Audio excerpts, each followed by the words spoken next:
Hello everybody, welcome to Bikash IQ. আজকে আমরা উচ্চ মাধ্যমিক চতুর্থ সেমিস্টার বেঙ্গলি বিষয় থেকে তোমাদের সামনে লাস্ট অ্যান্ড ফাইনাল সাজেশন উপস্থিত করা হলো গল্প থেকে কুইক রিভিশনের মাধ্যমে বা রিভিশন করার মাধ্যমে। ইতিপূর্বে কিন্তু হলুদপুরা থেকে তোমাদের সামনে নোট শেয়ার করেছি।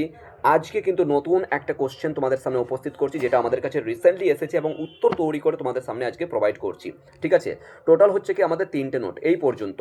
তিনটে নোট, এই তিনটে নোটের মধ্যেই কিন্তু তোমার একটা নোট আসবেই। কিন্তু তিনটে নোটের মধ্যে হলুদপুরা থেকে একটা নোট আসবে, আর এখানে তোমার 5 নম্বর থাকবে। হলুদপুরা থেকে মানে গল্প থেকে তোমার 5 নম্বর থাকবে। দুটো গল্প রয়েছে, দুটোর মধ্যে যে কোনো একটা গল্প অ্যাটেন্ড করলেই কিন্তু হয়ে যাবে। আমরা সাজেশন করেছি হলুদপুরাটা খুব সহজ আছে এবং এক নম্বরেই কিন্তু মানে প্রথম যে কোশ্চেনটা থাকবে সেটাই কিন্তু হলুদপুরা থেকে কোশ্চেন থাকবে। কী কী কোশ্চেনগুলো হতে পারে সমস্ত কিছু কিন্তু আজকের ভিডিওতে, আজকের এই ক্লাসের মধ্যে উপস্থিত করতে চলেছি। মনোযোগ সহকারে কিন্তু ক্লাসটা দেখবে, ভিডিওগুলো দেখবে, বিশেষ করে কোশ্চেনগুলো দেখবে। মাত্র 3টে প্রশ্ন তোমরা দেখেছো আর কি, বিভিন্ন চ্যালেঞ্জার বলো বা সহায়িকা বলো, বিভিন্ন জায়গায় দেবে 13টা 14টা 15টা পর্যন্ত প্রশ্ন তৈরি করে উত্তর তোমাদের নোট বানিয়ে দিয়েছেন। বা আর কোনো কিছু ক্ষেত্রে সমস্ত কিছুকে সরিয়ে মাত্র 3টে নোট পড়ো। এই 3টে নোটের মধ্যে যে কোনো অবস্থায় তুমি 5-এর মধ্যে 5 কমন পাবেই তো পাবে, 100% গ্যারেন্টি। চলো স্টার্ট করা যাক। দ্বিতীয় আরেকটা কথা বলবো, যারা নতুন ভিজিট করেছো বিকাশ সাইকোতে, অবশ্যই কিন্তু তোমাদেরকে বলবো প্লিজ সাবস্ক্রাইব করে নাও। কারণ দেখো, সাবস্ক্রাইব করতে কোনো পয়সা লাগে না, আর আমাদের এই ভিডিও তৈরি করতে সত্যি কথা বলতে ভীষণ পরিমাণে একটা সময় লাগে। প্রথমত রিসার্চ করতে, প্রথমত আগে নোট তৈরি করতে এত পরিমাণে কষ্ট লাগে, বিশ্বাস করবে না, অনেক সময় লাগে।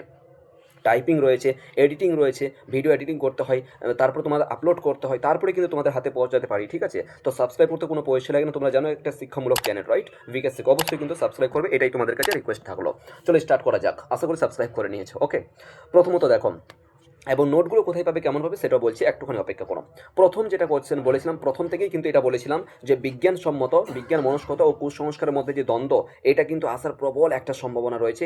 এটাকে ভালো করে কিন্তু তোমরা তৈরি করবে, একটাই মাত্র নোট। ঠিক আছে, বিজ্ঞানসম্মত কুসংস্কার। যদি আরেকটা কথা বলেছিলাম এখানে, সরি ভুলে গেছি আর কি, এখানে আরও খাতায় লেখা আছে আর কি, এখানে আরও 2টা বা 3টা অথবা তৈরি হবে। এখানে এক কথায় বলছি তোমাদেরকে এখনই, কুসংস্কার বা বিজ্ঞানসম্মত যদি কোনো প্রশ্ন মানে কোনো টাইপের মতন যদি শব্দ পাও, চোখ বন্ধ করে আমার এই 1 নম্বর নোটটা লিখে আসো, বাস, আর কোনো কিছু লাগবে না।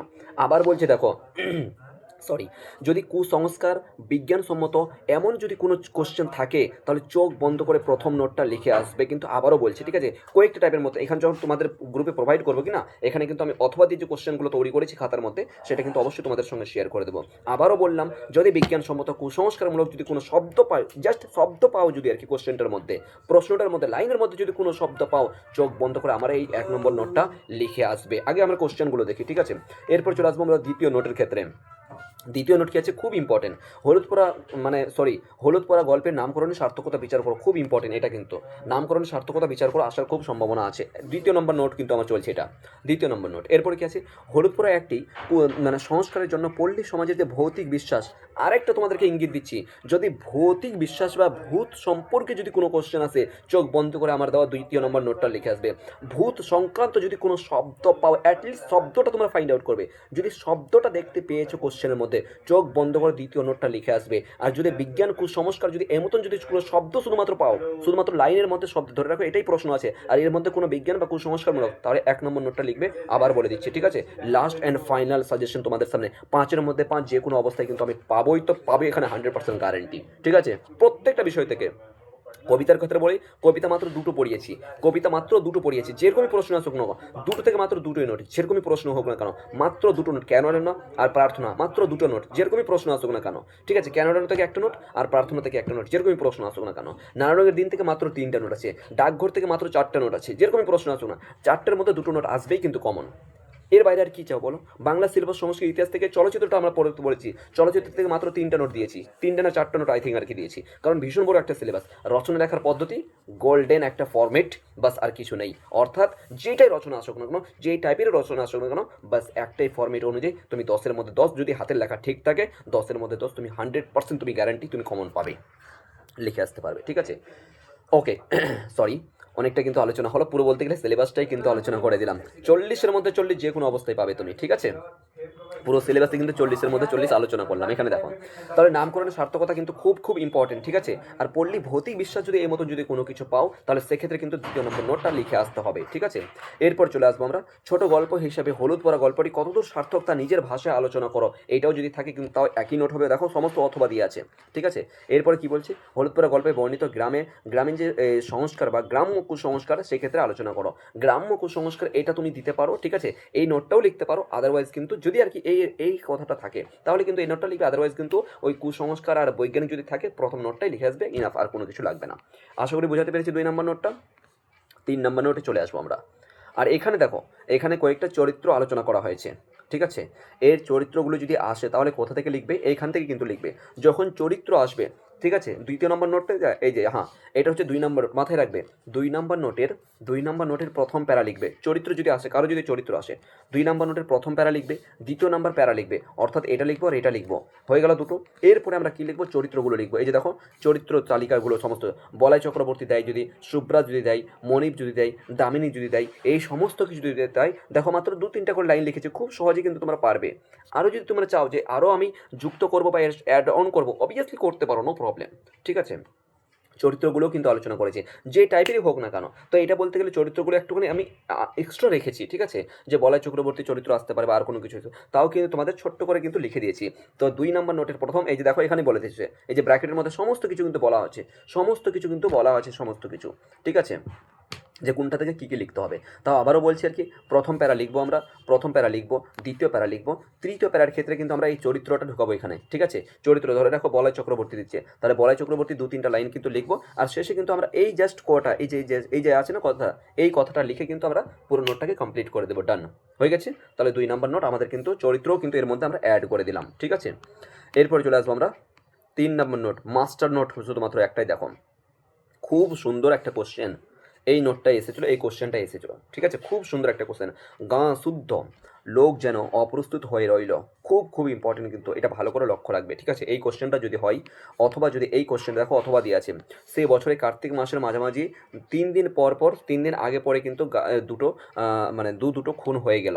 যদি খুন সংক্রান্ত, দ্বিতীয় আরেকটা কথা বলছি, টোটাল 3 নম্বর নোট চলছে কিন্তু, খুন সংক্রান্ত যদি কোনো প্রশ্ন হয় চোখ বন্ধ করে এই নোটটা লিখে আসবে, আর কিছু নেই। খুন সংক্রান্ত যদি কোনো প্রশ্ন হয় তাহলে আমার 3 নম্বর নোটটা কিন্তু লিখে আসবে, আর কিছু লাগবে না। আরেকবার দেখে নাও। এরপর দেখো অথবা দিয়ে প্রশ্ন আছে কি, যদি এটা প্রশ্ন না হয় তাহলে এটা হতে পারে, দুটি খুনের মধ্যে কি সংযোগ, মানে কি যোগাযোগ রয়েছে, সেই দুটি খুনের মধ্যে কি যোগাযোগ রয়েছে, এই মতন যদি প্রতিক্রিয়া থাকে বা আর কোনো কিছু, তাহলে সেক্ষেত্রেও কিন্তু এই নোটটা লিখে আসবে, 3 নম্বর নোট, আর কিছু লাগবে না। চারিদিকে হইচই, খুব একটা কোশ্চেন কিন্তু এটাও কিন্তু কমন, ঠিক আছে। যেটাই আসুক না কেন, চারিদিকে হইচই পড়ে গেল, বিস্মিত হয়ে গেল, মাত্র 3টা মুখস্থ করতে পারবে না। এত বড় একটা, তোমরা জানো আর কি, তোমরা হয়তো অনেকে দেখবে কেউ চ্যালেঞ্জার কিনেছো, কেউ সহায়িকা কিনেছো, বিভিন্ন টাইপের মতন বিভিন্ন স্যারের কাছ থেকে তোমরা নোট তৈরি করে দিয়েছো, বিভিন্ন স্যারের নোট তৈরি করে দিয়েছেন, দেখবে বিশেষ করে আর কি সহায়িকাগুলোর মধ্যে বা আর কোনো কিছু ক্ষেত্রে ওটা একটা বই ফর্মেট, 15 থেকে 20টা তোমাদের কোশ্চেন তৈরি করে দিয়েছে এবং 15 থেকে 20টা নোট তৈরি করে দিয়েছে। চ্যালেঞ্জারগুলোতে দেখবে মিনিমাম 10 থেকে 12টা করে নোট তৈরি করে দিয়েছে, 10 থেকে 12টা কোশ্চেন কমন দিয়েছে।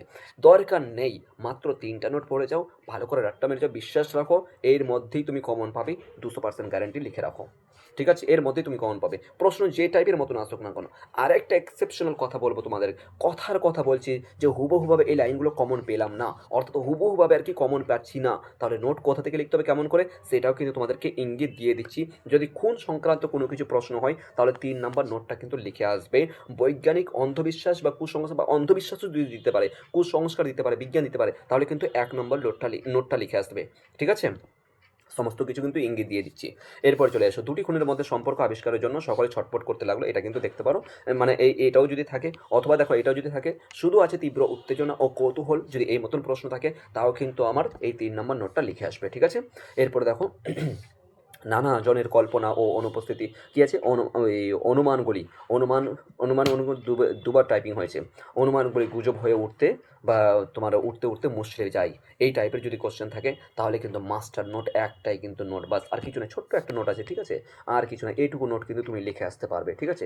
এই নোটগুলো কোথায় পাবে, কেমন করে পাবে, দেখো একটা যথেষ্ট পরিমাণে সময় লেগেছে, বিশ্বাস করবে না, অনেক অনেক পরিমাণে সময় লেগেছে একটা নোট তৈরি করতে। নোট এইভাবেই তৈরি হয় না, বুঝতে পেরেছো। সমস্ত ক্ষেত্রে তোমাদেরকে একটা সাজেশন করবো, যারা নোট নিতে চাও প্রত্যেকটা বিষয়ের ক্ষেত্রে, শুধুমাত্র বাংলার কথা বলছি না, প্রত্যেকটা বিষয়ের ক্ষেত্রে তোমরা জানো, এখানে দেখে নাও ভালো করে, এখানে দেখে নাও যে এটা হচ্ছে স্কুল বোর্ড, ঠিক আছে, আর এটা হচ্ছে মাদ্রাসা বোর্ড। অর্থাৎ স্কুল বোর্ড এবং মাদ্রাসা বোর্ডে তোমরা জানো পশ্চিমবঙ্গে টোটাল দুটো বোর্ড রয়েছে উচ্চ মাধ্যমিকের, ঠিক আছে, টোটাল দুটো বোর্ড রয়েছে। একটা হচ্ছে স্কুল বোর্ড, যেটাকে আমরা সাধারণত এই বোর্ডের নাম রয়েছে কাউন্সিল বোর্ড, আর একটা হচ্ছে তোমার মাদ্রাসা এডুকেশন, ঠিক আছে। তো এখানে দুটো বোর্ডের ক্ষেত্রে টোটাল আমাদের কাছে 8জন শিক্ষক শিক্ষিকা পড়াচ্ছেন বর্তমানে, 8জন শিক্ষক শিক্ষিকা পড়াচ্ছেন। প্রত্যেকটা বিষয়ের ক্ষেত্রে কিন্তু আলাদা আলাদা শিক্ষক শিক্ষিকা রয়েছেন। পার্সোনালি যদি আমাকে বলো, আমি বাংলা পড়াই, দর্শন পড়াই, অ্যারাবিকটা পড়াই, সংস্কৃত অন্য স্যার পড়ান, ইংলিশ অন্য স্যার পড়ান। প্রত্যেকটা বিষয়ের ক্ষেত্রে কিন্তু, ইতিহাসের ক্ষেত্রে কিন্তু দুজন টিচার রয়েছেন, প্রতিমা ম্যাম রয়েছেন এবং সনদ দত্তা স্যার রয়েছেন, ঠিক আছে। প্রত্যেকটা বিষয়ের ক্ষেত্রে কিন্তু 40-এর মধ্যে 35+ তোমাকে হাতে ধরে প্রোভাইড করে দেবো। আর 200% প্রত্যেকটা, বিশেষ করে বাংলার ক্ষেত্রে, ঠিক আছে, বাংলা আমি নিজে থেকে পড়াই। দর্শন 40-এর মধ্যে 40, দর্শনে তুমি জানো থার্ড সেমিস্টারে 37টা কোশ্চেন কমন পেয়েছিলাম, 37টা হুবহু কমন পেয়েছি, এখনও পর্যন্ত সেই নোটগুলো গ্রুপের মধ্যে আছে। অ্যারাবিকে জানো 40-এর মধ্যে 39টা নাম্বার কমন পেয়েছিলাম, এখনও পর্যন্ত সেই নোটগুলো গ্রুপের মধ্যে আছে। এই মতন না পরিশ্রম করে পড়ে, বিশেষ অভিজ্ঞতা নিয়ে পড়ে, ঠিক আছে। তো তোমাদের কাছে একটাই কথা বলবো, যদি নোট লাগে কিন্তু এই নাম্বারে যোগাযোগ করবে। একটা পারিশ্রমিক মূল্য হিসেবে তোমাদেরকে পেমেন্ট করতে হবে। অবভিয়াসলি দেখো, একটা যদি কোনো কিছু যদি তুমি মূল্য বা কোনো টাকা দিয়ে যখন কোনো কিছুকে কিনছো কিনা, সেটা কিন্তু তোমার কাছে একটা ভ্যালু হয়ে যায়, দাম থাকে কিন্তু, ঠিক আছে। আর ফ্রি কিন্তু তেমন কেউ দাম দিতে চায় না, ঠিক আছে, তো এটাও মাথায় রাখবে। তো এই নাম্বারে কিন্তু তুমি হোয়াটসঅ্যাপ করবে, কল করো না, ভীষণ পরিমাণে কল আসছে। জাস্ট হোয়াটসঅ্যাপ করবে যে আমার নোট লাগবে বা আর কোনো কিছু, স্কুল বোর্ড না মাদ্রাসা বোর্ড কী কী আছে সমস্ত কিছু কিন্তু বলবে, ঠিক আছে। সেক্ষেত্রে কিন্তু বিকাশের তরফ থেকে যথেষ্ট পরিমাণে তোমাকে রেসপন্স বা রিপ্লাই দেওয়া হবে, ঠিক আছে। Thank you so much, all the best, ভালো করে পড়াশোনা করো, ঠিক আছে। সামনেই কিন্তু তোমার পরীক্ষা চলে আসছে, ঠিক আছে। এই নাম্বারে কিন্তু যোগাযোগ করবে 8100 1919 16 এই নাম্বারে, ঠিক আছে। Thank you so much.